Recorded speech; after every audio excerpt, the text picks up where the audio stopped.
அனைவருக்கும் வணக்கம். இப்போ நம்ம ஸ்டூடெண்ட்ஸ்க்கு மொபைல் நம்பர் வெரிஃபிகேஷன் பண்ணிகிட்ருக்கோம். இதில் டிசி ஜென்ரேட் பண்ண மாணவர்களுக்கும் காமன் போலுக்கு அனுப்பின மாணவர்களுக்கும் நமக்கு பெண்டிங் லிஸ்ட்டில் வருது. அவங்களுக்கு ஓடிபி வெரிஃபிகேஷன் செய்யணும். ஸோ அதை என்னென்னு இப்படி பண்ணணும் அப்படின்னு பார்த்தீங்கன்னா, நம்ம எமிஸ் வெப்சைட்டுக்கு போய்ட்டு உங்கள் ஸ்கூலோட யூசர் நேம் பாஸ்வேர்டு போட்டு லாகின் பண்ணுங்கள். லாகின் பண்ணிவிட்டு ஸ்டூடெண்ட்டுக்கு போங்க.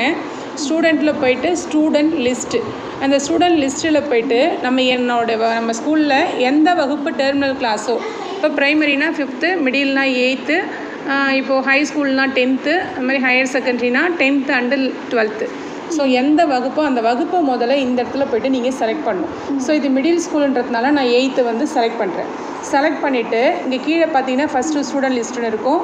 அடுத்து டேட் ஆஃப் பர்த் சேஞ்ச் ஓடிபின்னு இருக்கும். அதுக்கடுத்து mobile number verification OTP submission இருக்கும். அடுத்து லாஸ்ட்டாக பார்த்தீங்கன்னா AY 23-24 ஸ்டூடெண்ட் லிஸ்ட்டுன்னு இருக்கும். அந்த AY 23-24 ஸ்டூடெண்ட் லிஸ்ட்டை செலக்ட் பண்ணுங்கள். இதை செலக்ட் பண்ணிங்க அப்படின்னா இதில் உங்கள் டெர்மினல் வகுப்பில் டிசி ஜெனரேட் பண்ணி அனுப்பின அந்த வகுப்பு மாணவர்களுடைய பெயர் காமிக்கும். கடைசியாக எங்கே வெரிஃபைன்னு வரும். ஸோ இதில் நம்ம எப்பயும் போல் எப்படி ஓடிபி வெரிஃபிகேஷன் செய்வோமோ அதே சேம் மெத்தடு தான்.